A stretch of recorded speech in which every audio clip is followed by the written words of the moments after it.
Bismillahirrahmanirrahim. Assalamualaikum warahmatullahi wabarakatuh. Selamat pagi Bapak dan Ibu semuanya. Selamat bertemu kembali dengan saya Iswan Ahmadi, Widya Iswara dari BPSDM Provinsi DKI Jakarta. Seperti diketahui, isu yang saat ini sedang hangat terjadi di DKI Jakarta dan di dunia pada umumnya adalah bagaimana mengurangi emisi karbon dioksida di lingkungan kita agar tingkat polusi udara dapat diturunkan sehingga kualitas udara dapat tetap terjaga. Salah satunya adalah dengan menerapkan bangunan gedung hijau atau green building di DKI Jakarta. Oleh karena itu, maka tema yang akan dibahas pada kesempatan kali ini adalah mengenai bangunan gedung hijau atau green building. Tujuan yang ingin dicapai dalam pembelajaran ini adalah Bapak dan Ibu diharapkan mampu memahami bangunan gedung hijau atau green building di DKI Jakarta. Adapun materinya terdiri dari yang pertama, dasar hukum bangunan gedung hijau. Yang kedua, pengertian mengenai bangunan gedung hijau. Yang ketiga, bangunan gedung yang dikenai persyaratan bangunan gedung hijau. Dan yang terakhir, persyaratan teknis mengenai bangunan gedung hijau. Dasar hukum bangunan gedung hijau adalah yang pertama, Undang-Undang Nomor 28 Tahun 2002 tentang bangunan gedung. Yang kedua, Peraturan Pemerintah Nomor 36 Tahun 2005 tentang Peraturan Pelaksanaan Undang-Undang Nomor 28 Tahun 2002 tentang bangunan gedung.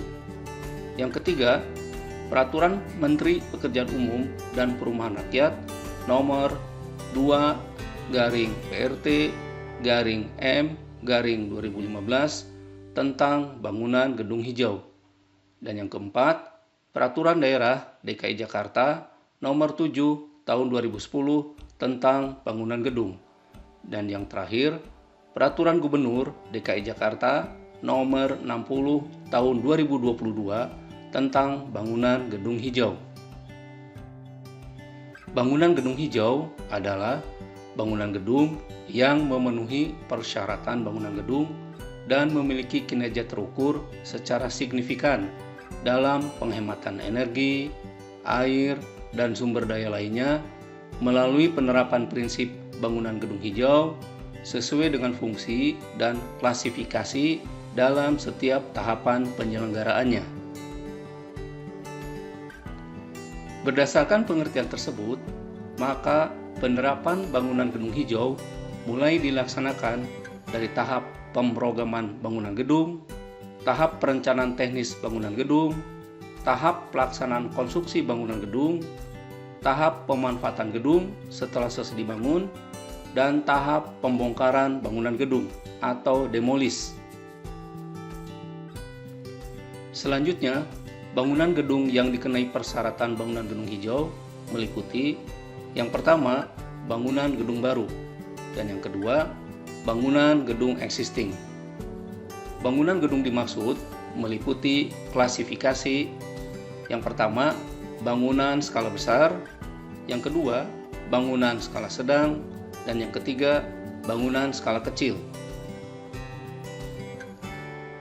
Bangunan skala besar yang dikenai persyaratan bangunan gedung hijau meliputi yang pertama, bangunan gedung fungsi hunian dengan luas bangunan gedung di atas 20.000 meter persegi atau jumlah lantai bangunan gedung lebih dari 8 lantai dengan klasifikasi kegiatan meliputi rumah susun dan rumah susun umum serta rumah flat. Yang kedua, bangunan gedung fungsi usaha dengan luas bangunan gedung di atas 20.000 meter persegi atau jumlah lantai bangunan gedung lebih dari 8 lantai dengan klasifikasi kegiatan meliputi perkantoran, pertokoan, pusat perbelanjaan, mal, plaza, hipermarket, supermarket, toserba, lembaga keuangan, kondotel atau kondominium hotel, hotel, perkantoran pemerintahan pusat, perkantoran pemerintahan daerah, dan stasiun. Yang ketiga, bangunan gedung fungsi sosial budaya dengan luas bangunan gedung di atas 20.000 meter persegi atau jumlah lantai bangunan gedung lebih dari 8 lantai dengan klasifikasi kegiatan meliputi sarana pendidikan dan sarana kesehatan. Dan yang terakhir, bangunan gedung dengan fungsi campuran atas fungsi hunian, fungsi usaha, dan fungsi sosial budaya dengan luas bangunan gedung di atas 20.000 meter persegi atau jumlah lantai bangunan gedung lebih dari 8 lantai. Bangunan skala sedang yang dikenai persyaratan bangunan gedung hijau meliputi yang pertama, bangunan gedung fungsi hunian dengan luas bangunan gedung di atas 5.000 meter persegi sampai dengan 20.000 meter persegi dengan klasifikasi kegiatan meliputi rumah susun umum, dan rumah flat. Yang kedua, bangunan gedung fungsi usaha dengan luas bangunan gedung di atas 5.000 meter persegi sampai dengan 20.000 meter persegi dengan klasifikasi kegiatan meliputi perkantoran, pertokoan, pusat perbelanjaan, mal, plaza, hipermarket, supermarket, toserba, lembaga keuangan, kondotel atau kondominium hotel, hotel, perkantoran pemerintahan pusat, perkantoran pemerintahan daerah, dan stasiun.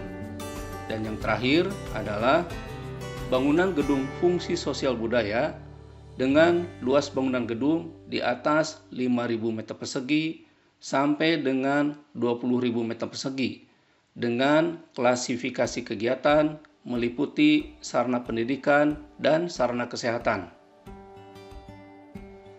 Bangunan skala kecil yang dikenai persyaratan bangunan gedung hijau meliputi yang pertama, bangunan gedung fungsi hunian dengan luas persil paling sedikit 350 meter persegi dengan klasifikasi kegiatan yaitu rumah besar. Yang kedua, bangunan gedung fungsi hunian dengan luas bangunan gedung paling sedikit 1.500 meter persegi sampai dengan 5.000 meter persegi dengan klasifikasi kegiatan meliputi rumah susun dan rumah susun umum. Yang ketiga, bangunan gedung fungsi usaha dengan luas bangunan gedung paling sedikit 1.500 meter persegi sampai dengan 5.000 meter persegi dengan klasifikasi kegiatan meliputi perkantoran, pertokoan, pusat perbelanjaan, mal, plaza, hipermarket, supermarket, toserba, lembaga keuangan, kondotel atau kondominium hotel, hotel, perkantoran pemerintahan pusat, perkantoran pemerintahan daerah, dan stasiun. Dan yang terakhir, bangunan gedung fungsi sosial budaya dengan luas bangunan gedung paling sedikit 1.500 meter persegi sampai dengan 5.000 meter persegi dengan klasifikasi kegiatan meliputi sarana pendidikan dan sarana kesehatan.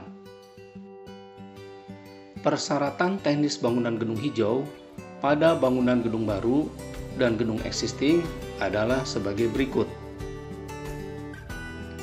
Persyaratan teknis bangunan gedung hijau pada bangunan gedung baru meliputi yang pertama, persyaratan teknis bangunan skala besar, yang kedua, persyaratan teknis bangunan skala sedang, dan yang terakhir, persyaratan teknis bangunan skala kecil. Persyaratan teknis bangunan skala besar terdiri dari yang pertama, efisiensi energi, yang kedua, efisiensi air, yang ketiga, pengelolaan kualitas udara dalam ruang, dan yang terakhir, penyediaan fasilitas pendukung pada lahan. Adapun persyaratan teknis bangunan skala sedang terdiri dari Yang pertama, efisiensi energi, dan yang kedua, efisiensi air. Dan yang terakhir, persyaratan teknis bangunan skala kecil terdiri dari yang pertama, efisiensi energi dan efisiensi air. Selanjutnya, persyaratan teknis bangunan gedung hijau pada bangunan gedung existing meliputi yang pertama, konservasi energi, dan yang kedua, pelaporan. Bangunan gedung yang menggunakan sumber energi dan atau energi lebih besar atau sama dengan 6.000 ton minyak per tahun wajib melakukan konservasi energi melalui manajemen energi yang dilakukan dengan yang pertama, menunjuk manajer energi. Yang kedua, menyusun program konversi energi. Yang ketiga, melaksanakan audit energi secara berkala. Yang keempat, melaksanakan rekomendasi hasil audit energi. Dan yang terakhir, melaporkan pelaksanaan konservasi energi setiap tahun kepada gubernur melalui dinas terkait. Adapun pelaporan bangunan gedung hijau pada bangunan gedung existing meliputi yang pertama, pelaporan konsumsi energi listrik tahunan, dan yang terakhir, pelaporan konsumsi air tahunan. Demikian penjelasan yang dapat saya berikan. Semoga dapat bermanfaat bagi Bapak dan Ibu semuanya. Terima kasih. Assalamualaikum warahmatullahi wabarakatuh.